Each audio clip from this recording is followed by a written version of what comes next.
அஸ்ஸலாமு அலைக்கும். Welcome back. எல்லாம் எப்படி இருக்கீங்க? எல்லாம் நல்லா சேஃபாக ஹெல்த்தியாக இருக்கீங்க அப்படின்னு சொல்லி நம்புகிறேன். ஸோ இன்றைக்கி வந்து பார்த்திங்கன்னா ஒரு மேரேஜ் vlog தான் பார்க்க போகிறீங்க. ஸோ வீடியோவை ஸ்கிப் பண்ணாமல் ஃபுல்லாக பார்த்து என்ஜாய் பண்ணுங்கள்.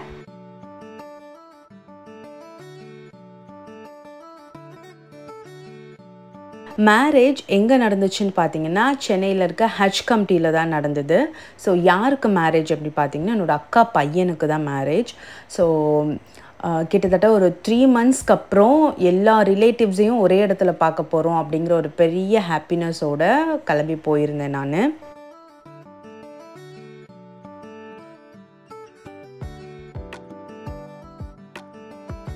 எப்போயுமே ஹஜ் கமிட்டி ஹாலுக்கு ஒரு மேரேஜ் அட்டன் பண்ண போகிறேன் அப்படின்னா ரொம்பவே எமோஷ்னலாக அண்ட் தென் ரொம்ப ஒரு மெமரபுளான ஒரு டேவாக இருக்கும். ஏன்னா என்னோடய மேரேஜும் ஹஜ் கமிட்டியில் தான் நடந்தது. என்னோடது மட்டும் இல்லை, என்னோடய அண்ணனுது, சிஸ்டர்ஸ் எல்லாரோட மேரேஜும் வந்து பார்த்திங்கன்னா ஹஜ் கமிட்டி ஹாலில் தான் வந்து நடந்தது. ஸோ ஒரு என்ன சொல்கிறது, அங்கே போனாலே வந்து பல மெமரிஸ்லாம் வந்து எடுத்துகிட்டு வருவேன்.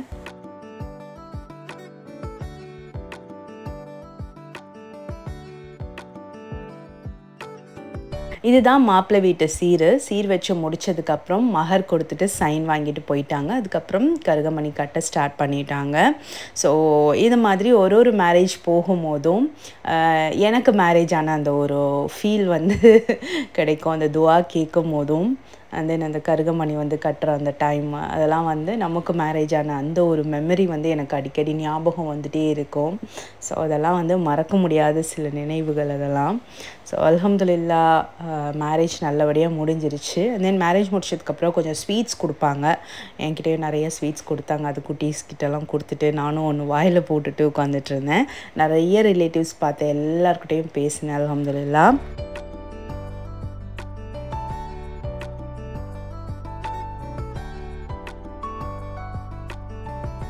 கல்யாண பொண்ணு வந்து பார்த்திங்கன்னா பேங்கிள் ரொம்ப கொஞ்சம் டிஃப்ரெண்ட்டாக போட்டிருந்தாங்க. ஏன்னா எங்கள் வீட்டு சைடு இந்த மாதிரி யாருமே போட்டது கிடையாது. ஸோ அதாவது மாப்பிள்ளை பொண்ணோட பேர் போட்டு அழகாக பேங்கிள் வந்து போட்டிருந்தாங்க. பார்க்குறதுக்கே ரொம்ப அழகாக இருந்தது.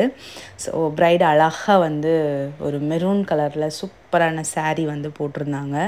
அழகாக ரெடியாக இருந்தாங்க மாஷா அல்லாஹ். அண்ட் தென் மேரேஜ் முடிஞ்சிருச்சு. அப்புறம் வேறு என்ன வேலை, போய் லஞ்சு சாப்பிட்லாம் அப்படின்னு சொல்லிட்டு வந்தாச்சு. சூப்பராக இருந்துச்சு. மட்டன் பிரியாணி, கத்திரிக்காய் பச்சடி, தயிர் பச்சடி, பிரெட் அல்வா, சிக்கன் 65 இதெல்லாம் வச்சு சூப்பராக எங்களோட லன்ச் வந்து சாப்பிட்டு முடித்தோம்.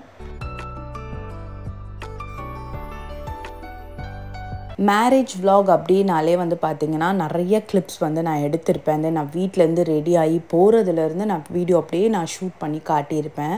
பட் இப்போ ரொம்ப வெயில் அப்படிங்கிறதுனால பெருசாக நாங்கள் வந்து ட்ரெஸ்லாம் பண்ணிட்டுலாம் போகல. நல்ல ஒரு அபாயா போட்டுட்டு கிளம்பிட்டோம். காட்டன் ட்ரெஸ்ஸஸ் அந்த மாதிரி தான் போட்டிருந்தோம். அதனால் வந்து பெருசாக நான் வந்து வீடியோலாம் எதுவும் ஷூட் பண்ணலை. தென் அன்றைக்கி மேரேஜ் முடிச்சுட்டு வீட்டுக்கு வந்தாச்சு. இது இன்னொரு நாள் எடுத்த ஒரு வீடியோ கிளிப். ஒரு டே இன் மை லைஃப் மாதிரி இருக்கும். ஃப்ரைடே vlog இது. இதில் வந்து நான் மட்டன் பிரியாணி குக் பண்ணியிருந்தேன். அண்ட் தென் சூப்பரான ஒரு டெசர்ட் ஒன்று பண்ணியிருந்தேன். இந்த ரெசிபி கண்டிப்பாக ட்ரை பண்ணி பாருங்கள்.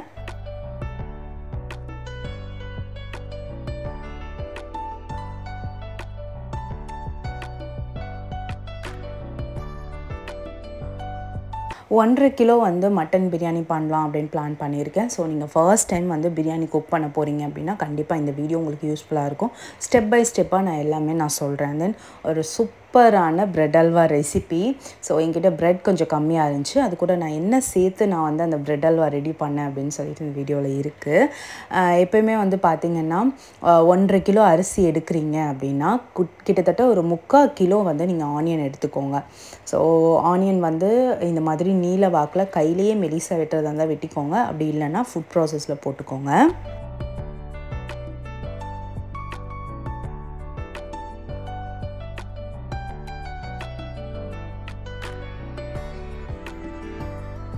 1.5 கிலோ பிரியாணி செய்கிறேன் அப்படின்னு சொன்னேன் இல்லையா, அதுக்கு வந்து பார்த்திங்கன்னா ஒரு 1/4 கிலோ அளவுக்கு நீங்கள் வந்து ஆயில் அண்ட் கீ ரெண்டுமே சேர்த்து எடுத்துக்கோங்க. அதுக்கப்புறம் நல்லா ஒரு பெரிய விரல் துண்டு சைஸ் பட்டை, கிராம்பு ஒரு 5-6 கிராம்பு, ஏலக்காய் ஒரு 5-6 ஏலக்காய் போட்டுக்கோங்க.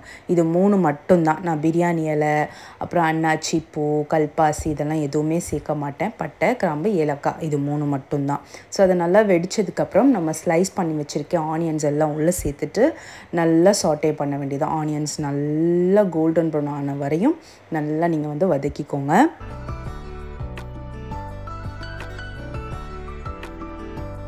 நீங்கள் அடிக்கடி வீட்டில் பிரியாணி பண்ணுறீங்க, ஒரு அதிகமான குவான்டிட்டியில் பிரியாணி பண்ணுறீங்க அப்படின்னா கண்டிப்பாக உங்களுக்கு இந்த ஆனியன் கட்டர் ஃபுட் ப்ராசஸர் வந்து ரொம்ப ரொம்ப யூஸ்ஃபுல்லாக இருக்கும். நீங்கள் பல்க் குக்கிங்க்கு வந்து ரொம்பவே ஹெல்ப்ஃபுல்னு நான் சொல்லுவேன். ஸோ நம்மளோட ரைட் ஹேண்ட் மாதிரி வேலை செய்யும். டக்கு டக்கு டக்கு டக்குன்னு நம்ம வந்து பண்ணிடலாம். சைடில் பாத்திரம்லாம் கழுகி வச்சுருந்தேன், அதெல்லாம் எடுத்து வச்சுட்டு கொஞ்சம் நீட் பண்ணுற வேலை, வெங்காயம் வதங்குற வரைக்கும் அதெல்லாம் கூட நான் சைடில் பண்ணிகிட்டு இருந்தேன். தென் இஞ்சி பூண்டு வந்து பார்த்திங்கன்னா எப்பயுமே பிரியாணிக்கு ஃப்ரெஷ்ஷாக அரைச்சி யூஸ் பண்ணுங்கள். அப்போ தான் அந்த ஒரு பிரியாணியோட டேஸ்ட் வந்து அல்டிமேட்டாக இருக்கும். அன்றைக்கி நான் வந்து பல்காக அரைக்க வேண்டிய நாள், அதனால் நான் பல்காக அரைச்சி ஃப்ரெஷ்ஷாகவே போட்டேன். இல்லை நான் வந்து ஏற்கனவே என்கிட்ட இஞ்சி பூண்டு இருக்குது அப்படின்னா அந்த பிரியாணிக்கு தேவையான இஞ்சியும் பூண்டையும் மட்டும் நான் மிக்சியில் போட்டு கொஞ்சமாக அரைச்சி எடுத்துக்குவேன். டேஸ்ட்டுக்காக தான் சொல்கிறேன், ஃப்ரெஷ்ஷாக அரைச்சி போடுங்க அப்படின்ட்டு. இல்லை உங்களுக்கு டைம் இல்லை, வீட்டில் ஏற்கனவே இஞ்சி பூண்டு இருக்குது அப்படின்னா நீங்கள் அந்த இஞ்சி பூண்டை யூஸ் பண்ணிக்கலாம். 5 பச்சை மிளகா வந்து ஆட் பண்ண போகிறேன். அது கூடவே வந்து பார்த்திங்கன்னா 1/2 கிலோ தக்காளி அதை வந்து நான் ஸ்லைஸ் பண்ணி எடுத்து வச்சுருக்கேன். ஸோ பச்சை மிளகா போட்டு நல்லா வதக்குனதுக்கப்புறம் நம்ம வந்து தக்காளி உள்ளே சேர்த்துக்கலாம். சேர்த்துட்டு நல்லா சாட்டே பண்ணிக்கோங்க. 1.5 கிலோ ரைஸ்க்கு நான் சொல்லிகிட்ருக்கேன் மெஷர்மெண்ட் எல்லாமே.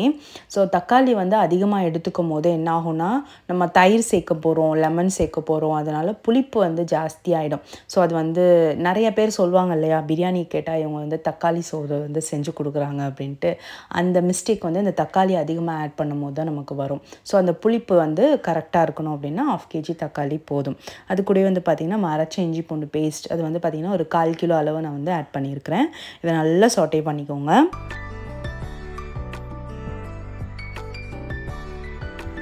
வீட்டில் ப்ரெட் பேக்கெட் இருந்தது. அது வந்து பார்த்திங்கன்னா நான் வந்து நிறைய அந்த ஸ்நாக்ஸ்லாம் செஞ்சுட்டு இந்த சைடில் ஓரம் கட் பண்ணி தென் ஒரு சில ஸ்நாக்ஸ்க்கு வந்து ரவுண்ட் ஷேப்பில் எனக்கு வேணும் ப்ரெட், அதனால் அதெல்லாம் கட் பண்ணிட்டு மீதி இருக்கிற ப்ரெட்ஸ் வந்து அப்படியே இருந்தது. அதில் ஒரு நாள் அல்வா பண்ணணும்னு நினச்சிட்டே இருந்தேன். சரி ஓகே பண்ணலாம் அப்படின்னு சொல்லிட்டு ஸ்டார்ட் பண்ணேன். பேன் அடுப்பில் வச்சுட்டு கொஞ்சம் நட்ஸ்லாம் வறுத்துக்கலாம் அப்படின்னு சொல்லிட்டு வறுத்துட்டு இருந்தேன். அது கூடவே வந்து பார்த்திங்கன்னா நம்ம பிரியாணிக்கு தேவையான மிளகாய்த்தூளும் கொத்தமல்லி புதினாவும் உள்ள ஆட் பண்ணிட்டேன். மிளகாய்த்தூள் வந்து பார்த்திங்கன்னா கரெக்டாக வந்து 1.5 கிலோ பிரியாணிக்கு நீங்கள் வந்து ஒரு 3 ஸ்பூன் மிளகாய்த்தூள் ஆட் பண்ணிக்கோங்க. காரம் வந்து பார்த்திங்கன்னா உங்கள் வீட்டில் எப்படி சாப்பிடுவாங்க அதுக்கேற்ற மாதிரி நீங்கள் ஆட் பண்ணிக்கோங்க. இந்த பச்சை மிளகா அண்ட் தென் மிளகாய்த்தூள் ரெண்டுமே ஆட் பண்ணுறதுனால அதுக்கேற்ற மாதிரி நீங்கள் வந்து பார்த்து போட்டுக்கோங்க. ஸோ இப்போ ஒரு கையளவு ஃபுல்லாக புதினா, ஒரு கையளவு கொத்தமல்லி, அதாவது அரை கட்டு வரும் 1.5 கிலோ பிரியாணி அப்படின்றதுனால. ஸோ ஃபுல்லாக போட்டு நல்லா மிக்ஸ் பண்ணிக்கோங்க. அண்ட் தென் நான் வந்து வாஷ் பண்ணி வச்சுருக்க மட்டனும் உள்ளே சேர்த்துட்டு அதை நல்லா மிக்ஸ் பண்ணி கொடுத்துடலாம். அதுக்கப்புறம் வந்து பார்த்திங்கன்னா ப்ரெட்ஸ், இப்போது நட்ஸ்லாம் நான் வறுத்து எடுத்துட்டேன். அதே கீயில் வந்து பார்த்திங்கன்னா நான் வந்து ப்ரெட்டை போட்டு ஸ்லோவாக நான் வந்து ரோஸ்ட் பண்ணி எடுத்துக்க போகிறேன். அதே டைம் இந்த சைடு மட்டன் வந்து போட்டு நல்லா மிக்ஸ் பண்ணிவிட்டு உப்பு கரெக்டாக இருக்கான்னு பார்த்து உப்பு சேர்த்துக்கோங்க. தண்ணி வந்து பார்த்திங்கன்னா ஒரு 1/4 கப் தண்ணி தான் நான் விடுறேன், ஏன்னா அடி பிடிக்காமல் இருக்கணும் அப்படின்றதுக்காக. மட்டன்லேருந்தே தண்ணி வரும். ஸோ அந்த தண்ணி பார்த்து தான் நம்ம வந்து தம் விட போகிறோம். சைடில் ரைத்தாவும் நான் வந்து பிளான் பண்ணிட்டேன். ஸோ ரைத்தா வந்து எனக்கு எப்படி இருந்தால் பிடிக்கும் அப்படின்னா ஆனியன் கம்மியாக இருக்கணும், அண்ட் தென் மாதுளம்பழமும் குக்கும்பரும் ஜாஸ்தியாக இருக்கணும், தயிர் வந்து நல்லா திக்காக இருக்கணும். ஸோ அந்த மாதிரி இருந்தால் தான் எனக்கு பிடிக்கும். ஸோ அந்த மாதிரி பண்ணிட்டேன். ப்ரெட் நல்லா ரோஸ்ட் ஆனதுக்கப்புறம் அது மேலேயே நான் வந்து ஒரு 1/2 கப் சர்க்கரை வந்து சேர்த்துக்கிறேன். பின்னாடி ஒரு 1/2 கப் சர்க்கரை வந்து நான் சேர்க்க போகிறேன். சைடில் வந்து பார்த்திங்கன்னா நான் வந்து தண்ணி சேர்த்துட்டு அதில் ஒரு 1/4 கப் அளவு ரவை சேர்க்கும் போது அப்படியே பல்காக சுகர் சேர்த்த மாதிரி சேர்த்துறாதீங்க, ஏன்னா அங்கங்கே கெட்டியாக நின்றுடும். ஸோ இந்த மாதிரி தண்ணி ஓரமாக ஊற்றிட்டு அப்படியே மிக்ஸ் பண்ணிக்கிட்டே இருக்கும் போது நமக்கு வந்து ரவை வந்து ஈவனாக ஸ்ப்ரெட் ஆகும். இப்போ ரவை போட்டுட்டு நல்லா மிக்ஸ் பண்ண உடனே அந்த ப்ரெட்டும் ரவையும் சேர்த்து நல்லா ஒரு அப்படியே நமக்கு வரும். அப்போது நான் வந்து ஸ்வீட்லெஸ் கோவாவும் திருப்பி ஒரு 1/2 கப் சுகர் சேர்த்துக்கிறேன். சேர்த்துட்டு இதை நல்லா மிக்ஸ் பண்ணால் இலகி வரும் சர்க்கரையெல்லாம். பிரெட் நிறையா இருக்கும் அப்படின்னு நான் நினச்சிட்டு நான் பண்ணது. ஸோ பிரெட் கம்மியாக இருக்கிறதுனால நான் கொஞ்சமாக வந்து இந்த பிரெட் அல்வாவில் ரவை மிக்ஸ் பண்ணேன். ஸோ இப்படி மிக்ஸ் பண்ணும் போது நமக்கு என்ன கிடச்சிச்சின்னா ரொம்ப ஒரு டேஸ்டியான பிரெட் அல்வா கிடச்சிச்சு. இது வந்து தம்கா ரொட்டோன்னும் சொல்ல முடியாது, பிரெட் அல்வானும் சொல்ல முடியாது. இதுக்கு நடுவில் பண்ண ஒரு டிஷ் மாதிரி இருந்தது. ரொம்ப டேஸ்டியாக இருந்துச்சு. எல்லோரும் நல்லா இருக்குது அப்படின்னு சொல்லி சாப்பிட்டாங்க. கண்டிப்பாக உங்கள் வீட்லேயும் பிரெட் ஷார்ட்டேஜாக இருக்குது அப்படின்னா இந்த ரவை மிக்ஸ் பண்ணி இந்த பிரெட் அல்வா ட்ரை பண்ணி பாருங்கள். அப்புறம் வறுத்து வச்ச நட்ஸ் தூவிட்டு நான் வந்து பாதாம் எசன்ஸ் கொஞ்சமாக ஏலக்காய் பொடிலாம் சேர்த்தேன். நீங்களும் அதே மாதிரி சேர்த்து பண்ணி பாருங்கள். மட்டன் வந்து சூப்பராக குக் ஆகிடுச்சு. இப்போ வந்து 1 கப் ரைஸுக்கு நீங்கள் வந்து 1.25 அளவு நீங்கள் வந்து தண்ணி வச்சுக்கோங்க. ரொம்ப நீங்கள் உங்கள் வீட்டில் வந்து குழஞ்சி சாப்பிடுவாங்க, நல்லா கொஞ்சம் ரைஸ் வந்து வெந்திருக்கணும், ரொம்ப விரையாக இருக்கக்கூடாது அப்படின்னு நினச்சிங்கன்னா 1க்கு 2 கப் தண்ணி வந்து வச்சுக்கோங்க. ஸோ ஏற்கனவே நான் வந்து அந்த பெரிய பாத்திரத்தில் 1 கப் தண்ணி வந்து ஃபுல்லாக நான் பெரிய பவுலில் அளந்துட்டேன் ரைஸு. ஸோ அந்த பவுல் ஃபுல்லாக நான் வந்து தண்ணி கொதிக்க வச்சுருந்தேன். மட்டனில் வேறு கொஞ்சம் தண்ணி விடுமோ அந்த தண்ணியும் நான் வந்து கால்குலேட் பண்ணி கரெக்டாக வந்து பெரிய பாத்திரத்துக்கு மாற்றிட்டேன். இப்போ தேவையான அளவு உப்பு இதெல்லாம் போட்டு தண்ணி நல்லா கொதிச்சதுக்கப்புறம் ரைஸ் போட்டு அப்படியே தம் விட வேண்டியதான்.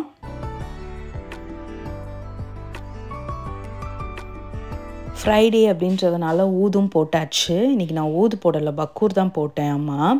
ஸோ நிறைய பேர் கேட்டுட்ருக்கீங்க இந்த பக்கூர் எங்கே கிடைக்கும் அப்படின்ட்டு. நார்மலாக ஆன்லைன்லேயே கிடைக்கும். கண்டிப்பாக அமேசானில் போய் செக் பண்ணி பாருங்கள். ஸோ தயிர் வந்து நான் ஆட் பண்ணேன். அது நான் ஆட் பண்ணது எவ்வளோ ஆட் பண்ணேன் அப்படின்னு சொல்லிட்டு நான் சொல்ல மறந்துட்டேன் வீடியோவில். ஸோ தயிர் வந்து பார்த்திங்கன்னா ஒரு 1/4 கிலோ அளவு தயிர் நீங்கள் ஆட் பண்ணிக்கோங்க. தென் ஃபைனலாக நீங்கள் ரைஸ் போடுறதுக்கு முன்னாடி 1 லெமன் ஃபுல்லாக வந்து ஸ்க்யூஸ் பண்ணி விட்டுருங்க. உப்பு கரெக்டாக இருக்கா அப்படின்னு பார்த்துட்டு உப்பையும் நீங்கள் வந்து செக் பண்ணி அதை கரெக்ட் பண்ணிக்கோங்க. இப்போ சூப்பராக வந்து தம் விட்டு ரைஸ் நல்லா மேலே வரையும் குக் ஆகி வந்திருக்கு இல்லையா. இப்போது மேலே வந்து நெய் விட்டுட்டு நீங்கள் ஃபுட் கலர் ஆட் பண்ணணும்னு நினச்சிங்கன்னா அதை இப்போ இந்த ஸ்டேஜில் வந்து ஆட் பண்ணணும். கொத்தமல்லி போட்டுட்டு நல்ல லோ ஃப்ளேமில் வச்சதுக்கப்புறம் மேலே இந்த மாதிரி ஹெவி வெயிட் ஏதாவது வச்சு நீங்கள் தம் விட்டுறணும். ஸோ இப்போ ஒரு தம் விட்டு ஒரு 20 மினிட்ஸ் கழித்து நான் வந்து ஓப்பன் பண்ணுறேன். சூப்பராக வந்திருக்கு பிரியாணி.